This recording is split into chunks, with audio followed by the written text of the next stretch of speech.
Royal institute Udaipur के online platform पे आप सभी का हार्दिक स्वागत है। आज का जो सेशन है बहुत इंपॉर्टेंट होने वाला है, विशेष तौर पे उन बच्चों के लिए जिनका 20 अप्रैल को एओ का एग्जाम होने जा रहा है। इसके अलावा ऐसे बच्चे जो डब्ल्यू एआरओ, डब्ल्यूआरओ, एग्रीकल्चर सुपरवाइजर, इन एग्जाम्स को भी जो बच्चे टारगेट कर रहे हैं उनके लिए भी बहुत इंपॉर्टेंट होने वाला है। सबसे पहले हम आज ये जानेंगे कि 50 दिन बाद में आपका जो एग्जाम हो रहा है एओ का, उसके लिए अब हमें क्या ऐसी रणनीति अपनानी चाहिए, क्या हमारी ऐसी स्ट्रेटजी होनी चाहिए कि हम लोग उस लिस्ट में आ जाए जिसके अंदर नौकरी मिलती है। तो बारीकी से मैं आपको बताऊंगा कि किस तरीके से आप 50 दिन का अगर यूज करते हो और अभी आपकी ठीक ठाक तैयारी है, ठीक ठाक, और इन 50 दिन में आप अपनी तैयारी को अगर मैं जैसे बताऊं अगर वैसे करने की कोशिश करोगे तो डेफिनेटली आपको बेनिफिट मिलेगा, मैं पूरे विश्वास के साथ कह सकता हूं। तो आइए हम सबसे पहले इस वीडियो में ये देखेंगे, इस सेशन में देखेंगे कि पुराने जो एओ के पेपर हुए हैं उनमें किस सब्जेक्ट को कितना वेटेज मिला है। फिर हम ये देखेंगे कि किस तरीके से हम 30 दिन के अंदर सबसे पहले अलग अलग सब्जेक्ट को पढ़ेंगे, 4 दिन, 3 दिन, 2 दिन, सभी सब्जेक्ट को बैलेंस करते हुए चलेंगे। पार्ट में जब सभी सब्जेक्ट का अपना कोर्स कंप्लीट हो जाएगा तो उसके बाद में फुल टेस्ट देके प्रैक्टिस करेंगे। बहुत अच्छी तरीके से समझाने की कोशिश करूंगा। रिक्वेस्ट है सभी से कि आप इस सेशन को ज़्यादा से ज़्यादा लोगों के पास शेयर करना ताकि सबको बेनिफिट मिल सके और एक बढ़िया कंपटीशन का माहौल जो है हम सबको देखने को मिले। सबसे पहले हम ये देखेंगे कि पुराने जो एओ के पेपर हुए हैं उनमें किस तरीके के क्वेश्चंस पूछे गए हैं और ये देखेंगे कि किस सब्जेक्ट का क्या वेटेज रहा है। कई बार हम ऐसी गलती करते हैं कि फटाफट फटाफट फटाफट करके 2, 3, 4, 5 सब्जेक्ट को पूरा पढ़ते हैं और बाकी को बिल्कुल छोड़ देते हैं। मैंने यहाँ हमारी टीम के साथ मिलके पूरा कंटेंट तैयार किया है कि किस सब्जेक्ट में, किस एग्जाम में, मतलब कौन से पेपर के अंदर, जैसे 11 में पेपर हुआ, 14 में हुआ, 20 में हुआ, तो किस सब्जेक्ट का कितना वेटेज रहा परसेंटेज वाइज। यहां आप देखेंगे कि एग्जाम पैटर्न लगभग हर बार चेंज रहा है। 2011 में 2 पेपर होते थे, एक जनरल एग्रीकल्चर का जिसमें 120 क्वेश्चन आते थे और एक में हिंदी और आपकी जीके आती थी। फर्स्ट और सेकंड पेपर हो गए। यहाँ पर भी फर्स्ट सेकंड पेपर था।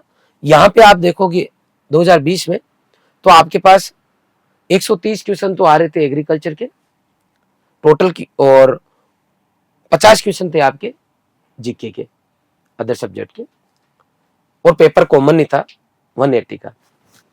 इस बार क्या है जो कि आपको पता होगा, 150 क्वेश्चन आएंगे और एक ही पेपर है। 110 क्वेश्चन एग्रीकल्चर के हैं और 40 क्वेश्चन आपके जीके के हैं। यहां हम देखेंगे कि जैसे एग्रोनॉमी की अगर मैं बात करता हूं तो 2011 में 35 क्वेश्चन आए, 14 में 21 क्वेश्चन आए और 18 के अंदर अगर मैं बात करता हूं 20 के अंदर तो 6 क्वेश्चन आए।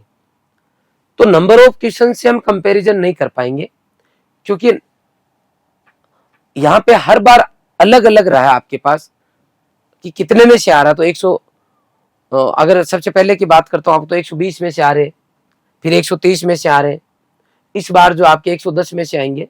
तो हम यहाँ परसेंटेज पे बात करेंगे कि कौन से पेपर में किस सब्जेक्ट का कितना परसेंटेज रेशियो रहा। परसेंटेज हमेशा 100 में से निकाला गया तो वहां से हमारे पास एक्चुअल कैलकुलेशन आएगी कि वास्तव में क्या परसेंटेज रहा है और समय अनुसार कौन सा ऐसा सब्जेक्ट है जिसका वेटेज कम हो रहा है और कौन सा सब्जेक्ट है जिसका बढ़ रहा है और कौन से ऐसे सब्जेक्ट है जो कांस्टेंट है, जिनमें ऊपर नीचे कोई उतार चढ़ाव नहीं आ रहा। उनसे रिजल्ट में बहुत ज्यादा फर्क नहीं पड़ता, फर्क उनसे पड़ेगा जो वेरिएबल हो रहे हैं। तो हमें ये देखना होगा कि आपको आने वाला जो आपका एग्जाम होने वाला है उसमें इन सबको आप फॉलो करते हुए अगर अपनी रणनीति बनाते हो तो कहीं ना कहीं आपको उस बच्चे से ज्यादा बेनिफिट होगा जो बिना किसी स्ट्रेटजी के पढ़ रहे हैं। तो आइए जानते हैं, आप लोग इसका स्क्रीनशॉट भी ले लेना थोड़ा समझने की कोशिश करते हैं। एग्रोनॉमी की अगर बात करता हूँ तो परसेंटेज में 29, 17 और 4, मतलब 2020 में केवल 4% वेटेज रहा पूरे पेपर में। एग्रीकल्चर वाले जो आपके क्वेश्चंस आए थे, 130 क्वेश्चन आए एग्रीकल्चर के, उनमें केवल 4% वेटेज जो है किसका रहा बेटा? एग्रीकल्चर का। ऐसे ही सोइल की बात करता हूं तो 5%, 10%, 3% वापस ऊपर नीचे हो रहा है। अगर मैं बात करता हूं हॉर्टिकल्चर की तो आपके 10% अराउंड, फिर वापस 10% और वापस इधर 10%। मतलब हॉर्टिकल्चर ऐसा है जो कांस्टेंट है और इसका ठीक वेटेज है, इसको आपको विशेष तौर पे ध्यान देना पड़ेगा। फॉरेस्ट की अगर बात करता हूं तो यहाँ पे एक क्वेश्चन आए, अब तो ये एक तरीके से रिमूव हो गई, उस 18 में नहीं, 20 में नहीं आया। सेल बायोलॉजी की बात करूं तो पहले क्वेश्चन आ रहे थे, फिर बिल्कुल नहीं आए, फिर एक क्वेश्चन आया हुआ है। जेनेटिक्स एंड प्लांट ब्रीडिंग की बात करूं तो 5%, 8%, 10%, इसमें हमें पकड़ बनानी पड़ेगी। कई बार एग्रीकल्चर के बच्चे, उनको प्लांट ब्रीडिंग टफ लगती है। मैं पूरे विश्वास के साथ कह सकता हूं, मुझे नहीं पता आप रॉयल इंस्टीट्यूट के साथ जुड़े हुए हो या नहीं हो, ये मुझे जानकारी नहीं है, लेकिन इतना जरूर बता दूं कि प्लांट ब्रीडिंग अगर आप हमारे स्टाफ से पढ़ लेते हो तो आपकी अंगुलियों पे हो जाएगी और आपको कतई ये नहीं लगेगा कि पीबीजी जो है टफ सब्जेक्ट है, क्योंकि बहुत अच्छा हमारे सर पढ़ाते, खुद वो डब्ल्यू है। मतलब एक नॉर्मल से नॉर्मल बच्चा जो प्राइवेट कॉलेज में पढ़ा हो, हिंदी मीडियम का बच्चा हो, उस बच्चे के भी हर एक चीज समझ में आ जाएगी। और जिन बच्चों ने कोर्स ज्वाइन कर रखा है वो बच्चे जरूर, उनको पता होगा कि सर कैसा पढ़ाते हैं, आपको बहुत अच्छा पढ़ाते हैं हरीश सर। इसके अलावा हमारे दूसरे जो सर आए वो भी बहुत अच्छा पढ़ाते हैं। तो यहाँ पे आपको देखना है बेटा कि हॉर्टिकल्चर और ये हॉर्टिकल्चर का कांस्टेंट चल रहा है, ये ग्रो कर रहा है, तो हम इसको ग्रो ही मानेंगे, बढ़ते हुए मानेंगे। एग्रोनॉमी की बात करोगे अगर आप, तो एग्रोनॉमी जनरल वे में हम सभी पढ़ते हैं और जब भी बात आती है इसी को पढ़ते हैं। तो मुझे लगता है आने वाले 30 दिन में आपको एग्रोनॉमी पे बहुत ज्यादा दिमाग नहीं लगाना चाहिए, वहां आपको एनर्जी बिल्कुल नहीं लगानी चाहिए। हॉर्टिकल्चर पे लगाओ, प्लांट ब्रीडिंग पे लगाओ, क्योंकि वो आपको प्लस में जाएगी, आपको ऊपर उठाएगी यहाँ पे, विशेष तौर पे प्लांट ब्रीडिंग। आगे चलो, जेनेटिक्स एंड प्लांट ब्रीडिंग दोनों को मिला के है ना। प्लांट फिजियोलॉजी, इसका बहुत ज्यादा वेटेज नहीं रहा है, लेकिन अगर 20 की बात करता हूं तो प्लांट फिजियोलॉजी के 10 क्वेश्चन आ गए। अब आप देखो 10 क्वेश्चन आपके इसके प्लांट फिजियोलॉजी के आगे, मेरे ख्याल से 20-25 मैक्सिमम 30 पेज होंगे इसके, मतलब 3 पेज में से एक क्वेश्चन आ रहा है। अगर एग्रोनॉमी की या अदर सब्जेक्ट की बात करोगे हॉर्टिकल्चर की, तो पता चला कि आपको 100 पेज पढ़ने पर 10 क्वेश्चन मिल रहे हैं या 6 क्वेश्चन मिल रहे हैं, 8 मिल रहे हैं, और इधर आपको 30 क्वेश्चन पढ़ने पे 10 क्वेश्चन मिले। तो मैं आपको यहाँ गाइड जरूर करूंगा कि प्लांट फिजियोलॉजी आपकी अच्छी होनी चाहिए। हमने आपको शीट प्रोवाइड की, उसको अच्छे से सोल्व करो, और मैं भी मेरी मैनेजमेंट टीम को बोल के प्लांट फिजियोलॉजी के लिए अच्छे एमसीक्यू आपको और अपलोड करवा दूंगा, ताकि आप लोग और अच्छे से प्रैक्टिस कर सको। क्योंकि अगर ये क्वेश्चंस आए हैं, इसका मतलब है अच्छा खासा पेपर के अंदर वेटेज है और यहाँ हम स्कोर कर पाएंगे, ध्यान रखना इस बात का। नेक्स्ट है आपका बायोमोलिक्यूल, उसमें से 2 क्वेश्चन आए, लगातार क्वेश्चंस आते रहे, यहाँ पर भी 2 क्वेश्चन मिल रहे हैं। नॉर्मल सा चैप्टर है, कहीं ना कहीं बेनिफिट होगा। नॉर्मल वे में मैं बच्चे को गाइड करूंगा कि आपको इसके लिए जरूर समय देना चाहिए, पढ़ना चाहिए, इसको छोड़ना नहीं चाहिए। क्यों बोल रहा हूं ये? क्योंकि बायोमोलिक्यूल खुद अपने आप में एक चैप्टर है, खाली बहुत छोटा है, यूं कह सकता हूं। अदर सब्जेक्ट से अगर आप कंपेयर करोगे तो कम पेज पढ़ने पर भी आपको अगर स्कोर मिल रहा वहां, तो उसको पढ़ना चाहिए, जिसको हम बोलेंगे स्मार्ट स्टडी। आगे चलो बेटा, बायोटेक्नोलॉजी की अगर बात करता हूं तो 3 क्वेश्चन आए हैं, कॉलेज में भी आप इसको पढ़ते रहे हो। पहले पुराने टाइम में नहीं हो सकता, इस टाइम के सिलेबस में ये नहीं हो, लेकिन यहाँ पर भी बायोटेक्नोलॉजी छोटा ही सब्जेक्ट है, बहुत बड़ा नहीं है। आपको इसको सीरियसली लेके पढ़ना चाहिए। अगर कुछ चीजें समझ में नहीं आ रही है तो आप इसके 3 क्वेश्चन किस तरीके के पूछे गए एक बार वो भी देख लेना, और जब क्वेश्चन देखने के बाद में आपको आइडिया हो जाएगा कि आप इसको आज तक अगर नहीं पढ़े हो तो आपको पढ़ना चाहिए कि नहीं पढ़ना चाहिए। बाकी मैं जनरल वे में कोई बच्चा पढ़ा तो गाइड करूंगा कि आपको इसको जरूर समय देना चाहिए। नॉर्मल एनिमल हस्बेंड्री की देखो आप 9 मतलब 7%, 8% और यहाँ 10%। एनिमल हस्बेंड्री आपको मैम ने और सर ने मिलकर पढ़ाया है, बहुत अच्छे से पढ़ाए हैं। और मुझे लगता है अगर एग्रीकल्चर के सभी सब्जेक्ट की बात करूं तो सबसे स्कोरिंग सब्जेक्ट की बात करूंगा वो एनिमल हस्बेंड्री है। कई बार हम यूं सोच लेते हैं कि वही जो है बदावरी है, वही बीकानेरी ऊंट है, वही खुरपक्का मुंह पक्का बीमारी है, क्या पढ़ना है। ध्यान रखना, हम यहाँ रणनीति पे बात कर रहे हैं, बारीकी से रिसर्च की है। यहाँ आप देखो उसको हल्के में मत लेना। एग्रोनॉमी के 6 क्वेश्चन आ रहे, इधर 10 लेके बैठा है और कांस्टेंट है, कांस्टेंट है, ध्यान रखना। और कांस्टेंट में भी ये आपका प्लांट ब्रीडिंग जेनेटिक्स की तरफ ग्रो हो रहा है कंटिन्यू हर साल। इसका मतलब है इसमें आपको समय इन 30 दिन में देना चाहिए, इस सब्जेक्ट को देना चाहिए, आपको जान लगानी चाहिए। यहां पे आगे चलते हैं। एंटो की अगर बात करता हूं तो 10 क्वेश्चन एवरेज है, सॉरी यहाँ 8% है, 10 क्वेश्चन आ रहे इधर, फिर 5% हुए, अगले में वापस 7% हो गए। ये आप लोग प्रॉपर देख लेना, ये परसेंटेज है और ये नंबर ऑफ क्वेश्चंस आए हुए उस साल के पेपर में। कई बार बताने में मान लो मैं ऊपर नीचे भी मुंह से बोल दे पा रहा हूं तो आपको खुद को समझ लेना है, चेक कर लेना है। एंटोमोलॉजी की अगर मैं बात करता हूं तो बहुत लेंथी सब्जेक्ट नहीं है। हाँ, याद करने में दिक्कत जरूर आती है, लेकिन जो अंदर से पढ़ता है ना मन लगा के, वो बच्चा 100% करेगा। तो इससे अगर दूर भागते हो, इसका मतलब है एंटोमोलॉजी, अरे सर मुझे टफ लगती है इसको छोड़ के जा रहा हूं, इसका मतलब है एग्जाम नहीं देने जाओ तो कोई दिक्कत नहीं है, क्योंकि आप नौकरी से दूर भाग रहे हो। एंटोमोलॉजी को छोड़ के आप एओ बनने की सोच रहे हो ना, तो गलत सोच रहे हो। इसका मतलब है आपको कैसा भी लगो, आपको सब्जेक्ट आना चाहिए और एमसीक्यू की प्रैक्टिस करोगे तो अच्छे से सब्जेक्ट इजी हो जाते हैं, ये ध्यान रखना। निमेटोलॉजी, इसका कोई बहुत ज्यादा वेटेज नहीं, इसको ज्यादा सर पे चढ़ाने की जरूरत नहीं है निमेटोलॉजी की। प्लांट पैथोलॉजी, पैथोलॉजी, अरे सर रोग याद ही नहीं होते, मिक्स हो रहे, मिक्स हो रहे हैं ना, तो उनको अलग अलग करो, क्योंकि आप अपनी मजबूरी है, कुछ नहीं कर सकते जीएल सर, क्योंकि इसका वेटेज है और ये भी ग्रोइंग स्टेज पे 6%, 5%, 8%।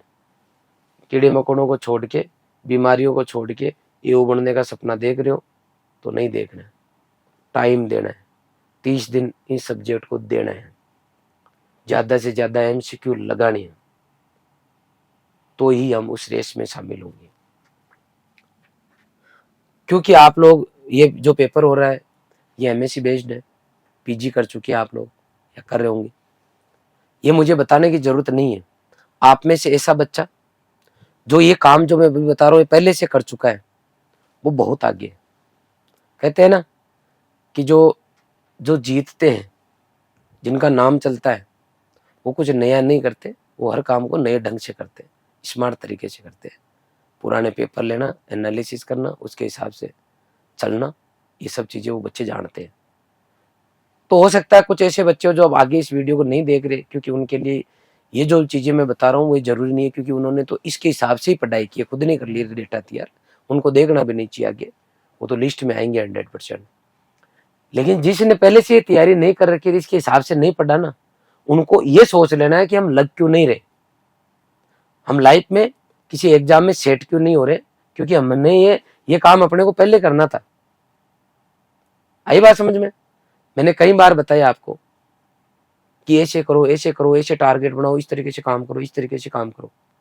और आज भी आपने ये काम भी यहाँ देख के आप सोच रहे हो कि अरे यार, और इसका पैथोलॉजी का इतना वेटेज है, अपने को चक्कर आ रहा है इसको देख के, इसका मतलब ये हुआ कि आपने लापरवाही की, सही ट्रैक पे नहीं थे। कोई बात नहीं, देर हो गई, क्योंकि मैंने वीडियो में पहले ही बोला कि जो ठीक ठाक पोजीशन पे है वो बच्चा भी जो है कर सकता है, बशर्ते वो 50 दिन डेडिकेशन के साथ में दे, ये ध्यान रखने वाली बात है। एग्रीकल्चर इंजीनियरिंग की बात करता हूं तो 2.5%, 5%, 9% बहुत बड़ा वेटेज है। 9% तो अपने आप में मायने रखता है। इसका मतलब है इस सब्जेक्ट को अपने को ध्यान देना पड़ेगा। जहां तक मैं देख पा रहा हूँ एग्रीकल्चर इंजीनियरिंग में टीम ने 4-5 बार चेक किया था कि इसी डेटा में किसी भी तरह की एरर नहीं हो, क्योंकि जब मैं 12 क्वेश्चन देख रहा हूं तो मुझे ऐसा लग रहा है कि ये 12 कहीं ज्यादा नहीं हो रहे, और अगर ये वास्तव में ही हो रहे हैं और इस ग्रोथ को देखो वो 3, 6 और 12 क्वेश्चन हो रहे हैं, 2.5%, 5%, उधर 9% हो रहे हैं, तो देखो यहाँ से डबल और फिर वापस डबल हो रहे हैं। अगर ये सही है, अगर ये सही है बेटा, तो इंजीनियरिंग वाले सब्जेक्ट पे अपने को ध्यान देना पड़ेगा, क्योंकि अभी सरकार भी ये चाहती है कि बच्चों को टेक्नोलॉजी आए, एग्रीकल्चर के अंदर टेक्नोलॉजी बच्चों को आए, वो कुछ सीखे तो टेक्निकल सीखे। तो मुझे लगता है इस बात को ध्यान में रखते हुए यहाँ पे थोड़ा दिमाग लगा के अगर इसका वेटेज बढ़ाया गया है तो ये बहुत बड़ी बात है, बहुत बड़ी बात है। और मुझे लगता है एग्रीकल्चर के बच्चे की एग्रीकल्चर इंजीनियरिंग ज़्यादा अच्छी नहीं पढ़ी होगी उसने, तो जो संस्थान के बच्चे हैं उन्होंने बहुत अच्छे से पढ़ा है। और अभी हम इंस्टीट्यूट की तरफ से आपको और एमसीक्यू देंगे ताकि आप और तैयारी कर सको, और स्पेशल क्लासेस लगाएंगे। ये जब लिस्ट बनाई है तो मैं खुद ये देख पा रहा हूं कि कहां और हम संस्थान की तरफ से आपको और देने की हमें जो है कोशिश करनी चाहिए। ऐसा नहीं है कि agronomy, horticulture, animal husbandry, soil science तगड़ी करा दी और एग्रीकल्चर इंजीनियरिंग अपन ने वीक रख ली, नहीं। अगर वहां पे अपन ने ज्यादा पढ़ा है तो हम यहाँ स्मार्ट तरीके से ये देखेंगे कि यहाँ कम पढ़ने पर भी अगर वेटेज ज्यादा है तो जहां जरूरत है वहां और बच्चों के साथ खड़े रह के मेहनत करेंगे। पूरा कोर्स कंप्लीट है आपके, आप सब चीजें आगे से आगे पढ़ रहे हो, लेकिन हम अभी भी इस एनालिसिस के बाद में और जो हमने आपके लिए पेपर बनाए आगे चर्चा करेंगे उसमें हम 50 दिन आपके साथ जुड़े रहेंगे।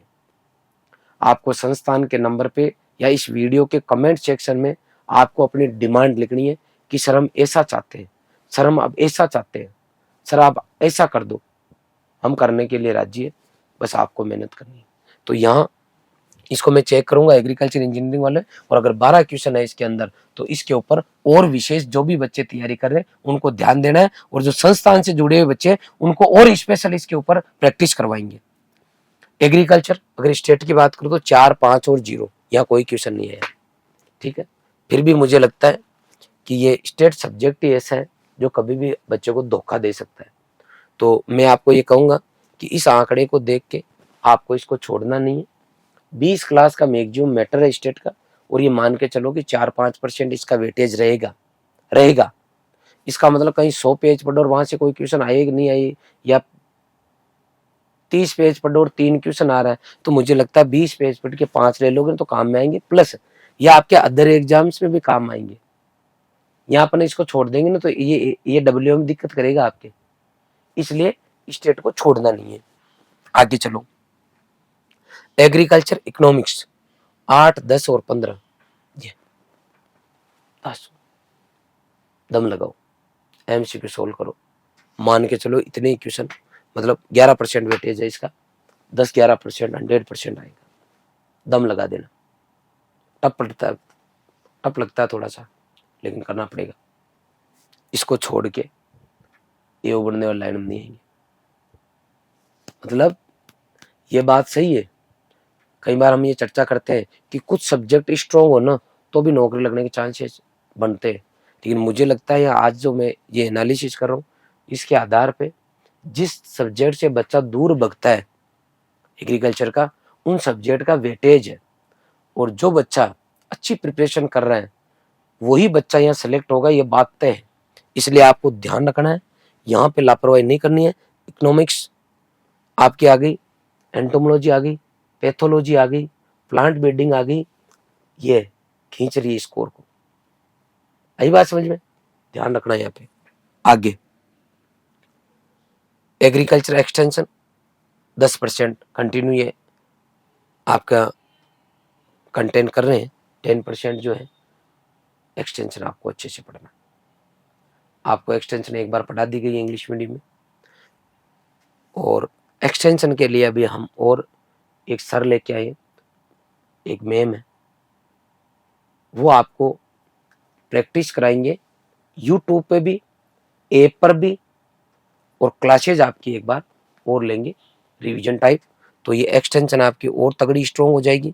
तो यहाँ मेजर पॉइंट बचे एक्सटेंशन, इकोनॉमिक्स, आपका प्लांट ब्रीडिंग, एंटोमोलॉजी, पैथोलॉजी, ये जो सब्जेक्ट है इन पे आपको इस महीने, एक महीने में ज़्यादा फोकस करना है। एग्रीकल्चर इंजीनियरिंग, इन पे अगर ध्यान दोगे तो कहीं ना कहीं आप लिस्ट में आओगे बेटा। हर बार agronomy, horticulture, animal husbandry, soil science लेके बैठ जाओगे ना, तो ये मान के चलो कि ज़्यादा अच्छा पेपर नहीं होगा।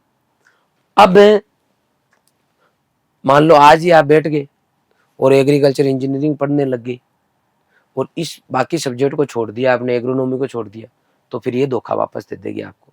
इसका मतलब बैलेंस बना के चलना है।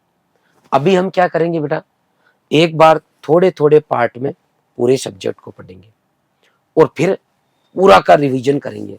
तो आगे मैं आपको बताऊंगा कि भाई उसको हम कैसे कर पाएंगे। ये देखो 120 क्वेश्चन एग्रीकल्चर के, 120 क्वेश्चन और 130 क्वेश्चन पूरा हमारी टीम ने मेहनत करके पूरा डेटा एनालिसिस किया है। आगे पार्ट सेकंड थी उसकी बात होगी। अब पार्ट फर्स्ट जो है उसके अंदर 2011, 2014 और 2020 में हम देखें तो हिंदी आती थी, बाद में हिंदी अटक गई थी, तो हिंदी चली गई बाहर।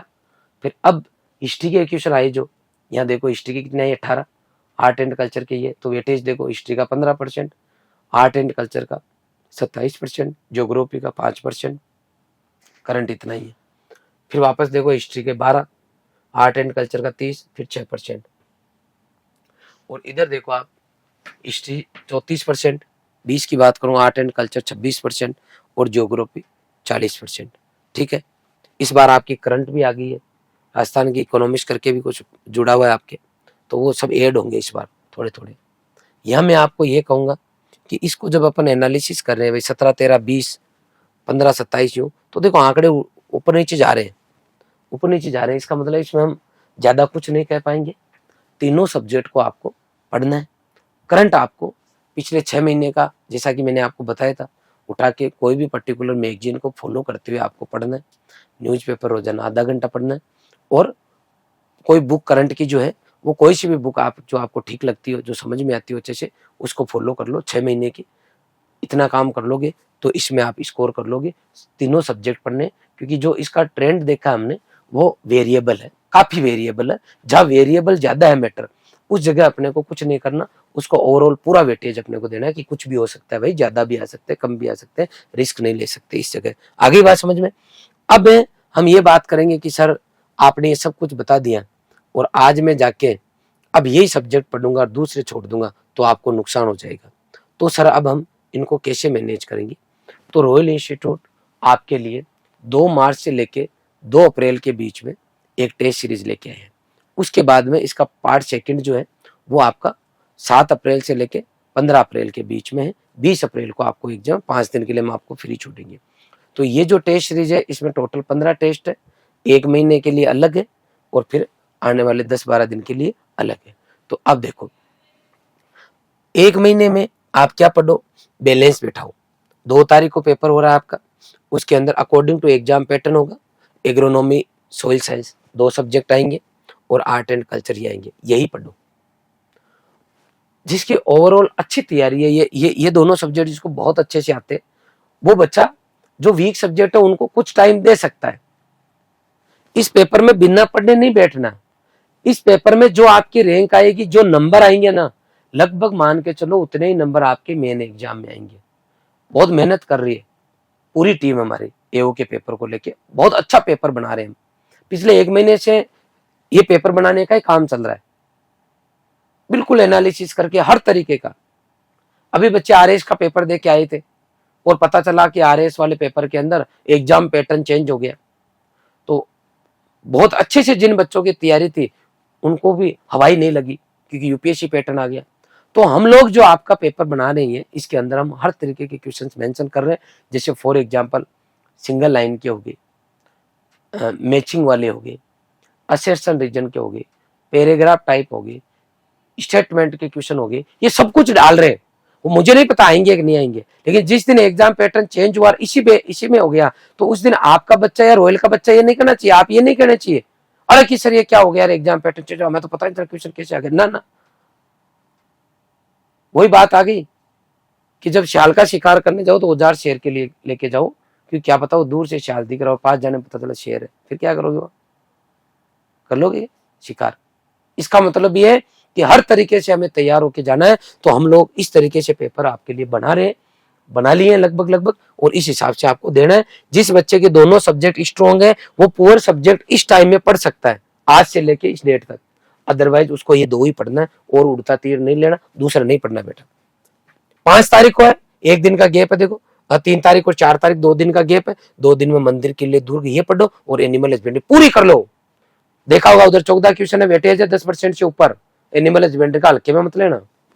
आगे 9 मार्च को वापस ये टॉपिक प्लांट फिजियो बायोमोलिक्स बायोटेक्नोलॉजी सभी पढ़ना है आपको। फिजियो का क्वेश्चन आया होने था, लेकिन इन दोनों में से कुछ न कुछ बैठे हुए हैं, तो इधर वाले मिक्स करके आपके लिए हमने 2-3 सब्जेक्ट जो छोटे सब्जेक्ट है उनको इधर हमने डाल दिया है। प्लांट फिजियोलॉजी था जिसके 8-10 क्वेश्चन थे, मैंने बताया आपको, शुरू में नहीं आए लेकिन बाद में ज्यादा क्वेश्चन थे उसके एक के अंदर, ठीक है, तो ये हमने मेंशन कर दिया है। फिर ये हिस्ट्री के टॉपिक आगे, ज्योग्राफी के टॉपिक आगे, करंट का भी हमने एक पेपर लास्ट में रख दिया आपका, हॉर्टिकल्चर और एग्रीकल्चर फॉरेस्ट्री के साथ में। इस तरीके से ये हमने पूरा टाइम टेबल सेट किया है। 2 अप्रैल तक, मतलब 2 मार्च से 2 अप्रैल के बीच में आप पार्ट के अंदर पूरे सिलेबस को कर चुके होंगे, आपको अच्छा खासा कॉन्फिडेंस आ जाएगा। अब 2 मार्च को पढ़ा हो तो भूल जाओगे, तो ये बात सही है कि हल्का फुल्का तो भूल ही जाओगे, इसका मतलब है भूलना नहीं है। अब हम धुआंधार आने वाले 10-12 दिन धुआंधार सब सब्जेक्ट पढ़ेंगे, नोट करके रखेंगे, अपने एरर्स जो नोट करके रखेंगे, और इनको पूरा एनालिसिस करते हुए पढ़ेंगे। 5 पेपर 7 तारीख, 9 तारीख, 11 तारीख, 13 और 15 को फुल सिलेबस के टेस्ट लेंगे। हमारे जो बच्चे कोर्स जिन्होंने ले रखा है उनके ये टेस्ट सीरीज फ्री है, कोई चार्ज नहीं है। और कोई बच्चा जो नया इस संस्थान के साथ जुड़ता है और हमारी एओ की अगर टेस्ट सीरीज लेना चाहता है तो उसको हम केवल 300 रुपये में, केवल 300 रुपये के अंदर हम आपको हमारी टेस्ट सीरीज दे देंगे, ताकि आप अच्छे से प्रैक्टिस करके कम से कम इस एग्जाम के अंदर इतनी मेहनत करो कि लिस्ट में आपका नाम आ जाए।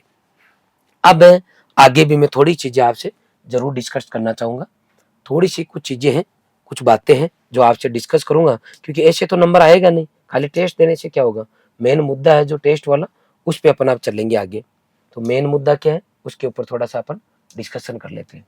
देखो, सबसे पहले आपने सिलेबस पढ़ लिया, फिर आपने टेस्ट दिया आपने, तो इससे आपके जो भी कट ऑफ जाएगी एग्जाम की नौकरी वाली, उसके 50% नंबर ही आएंगे इसमें। इन 2 काम से इतने ही नंबर आएंगे, मतलब कट ऑफ आधे नंबर आएंगे। जैसे मान लो इस एग्जाम में कट ऑफ गई 100 नंबर, तो आपके 50 नंबर आएंगे ये काम करने पर। ये मेरा मानना पुराने अनुभव के आधार पे।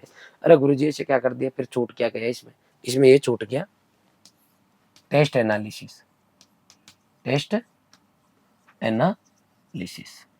आपको क्या करना है, एक डायरी बनाना है, 15 टेस्ट की डायरी के अंदर हर टेस्ट का रिजल्ट लिखना है। तो वो तो आपको रिजल्ट मिल जाएगा कि ये आपका इस टेस्ट में इतने नंबर आए, इतने सही हुए, इतने गलत हुए, टोटल आपकी है ये रैंक आई। एक तो ये टेबल बनेगी आपकी, ठीक है, उस डायरी में, छोटे रजिस्टर में। और पीछे आपको लिखना है टेस्ट एनालिसिस, पेपर एनालिसिस। अब उसको कैसे करोगे वो देखने वाली बात है, ठीक है, कैसे करोगे देखना। सबसे पहले आप यहाँ डेट लिखोगे। क्या लिखोगे बेटा, डेट लिखोगे। जैसे मान लो पहला पेपर हो रहा है आपका 2 मार्च का, 2 मार्च 2025।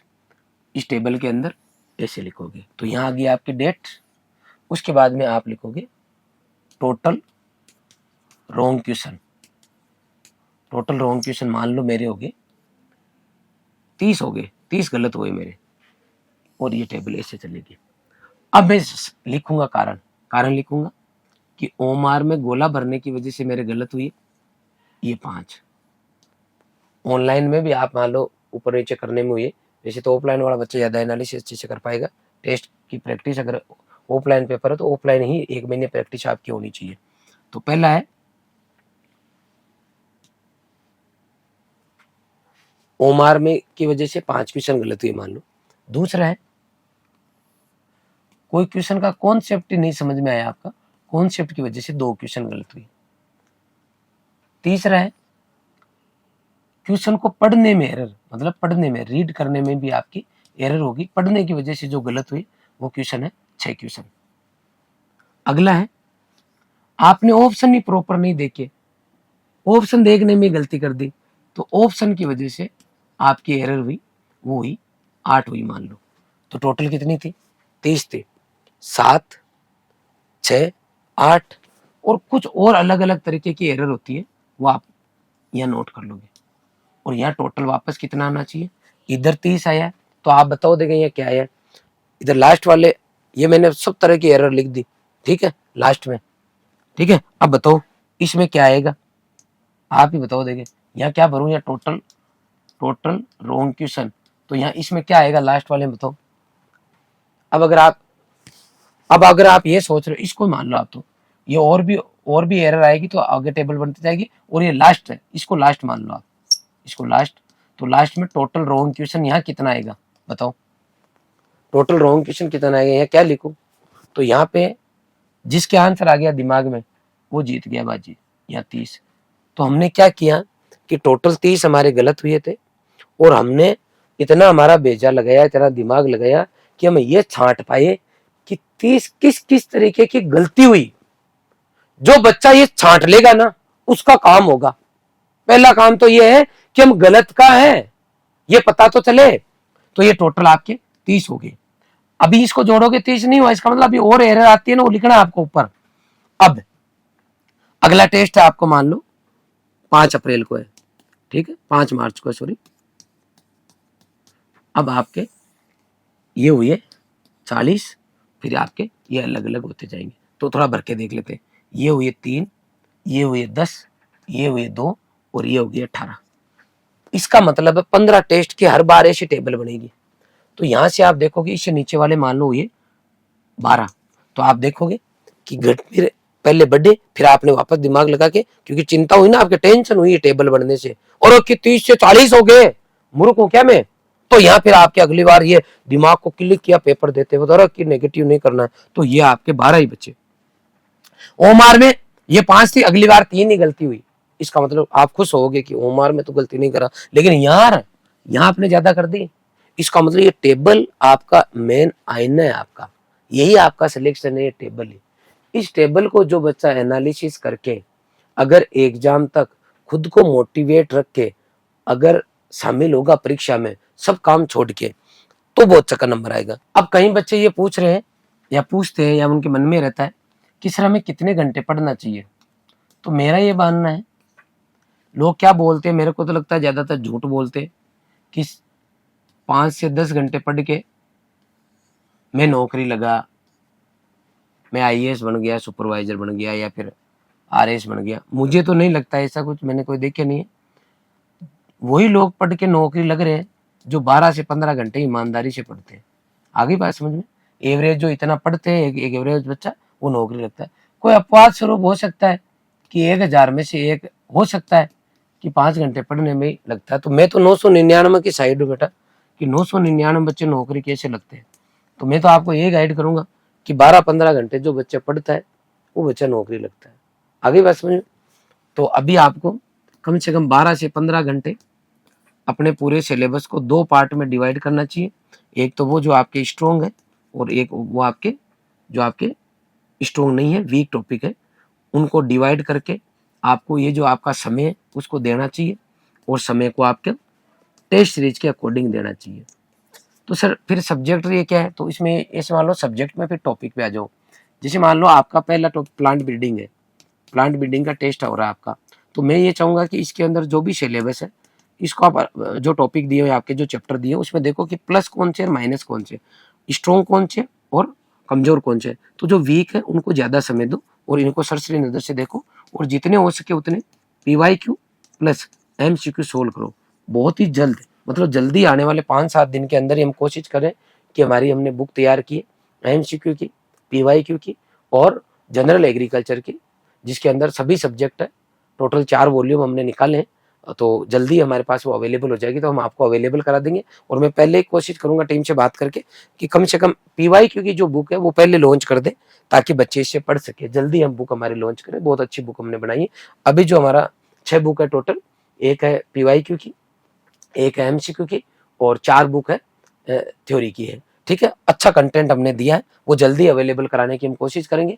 तो आप उन बुक की इंतजार में भी नहीं रहे, रिक्वेस्ट है आपसे, क्योंकि हो सकता है वो लेट भी हो जाए। इसलिए आपके पास जो भी मटेरियल अवेलेबल है उसके आधार पे ही आप पढ़े और उसके हिसाब से करें। अगर मैटर पहले जल्दी आ जाएगा तो हम आपको अवेलेबल करा देंगे, आप ले लेना। उनमें बहुत ज्यादा कुछ नहीं है, MCQ है, PYQ है। तो MCQ हमने जगह जगह से, हमारे जो नोट्स है, टीचर्स है, उन्होंने बनाए हैं। तो आप थ्योरी पढ़ रहे हो तो आप भी बना सकते हो। तो ऐसा कुछ नहीं है कि बहुत कुछ स्पेशल मिलने वाला है, या फिर आपको वो बुक नहीं पढ़ी तो आप रह जाओगे, ऐसा कुछ भी नहीं है ना। जो होचपोक नहीं होना, ये खाली मैंने एक जानकारी दी आपको। तो सभी बच्चों से मेरी रिक्वेस्ट है कि जिन बच्चों के सपने नौकरी लगने का, वो उस नौकरी लगने वाले रास्ते पे चलेंगे। और रास्ता यही है कि आप 50 दिन की प्रॉपर जो मैंने प्लानिंग बताई उसके अकॉर्डिंग काम करें, पेपर को एनालिसिस करें। डेफिनेटली आपको ऐसा महसूस होगा कि 50 दिन में जो है आपने जो ज्ञान लिया है, जो आपने सीखा है, वो आपको आने वाले टाइम में कमा के खिलाने के काम में आएगा। आपने पूरा वीडियो देखा, इसके लिए आपका बहुत बहुत आभार। Thank you very much.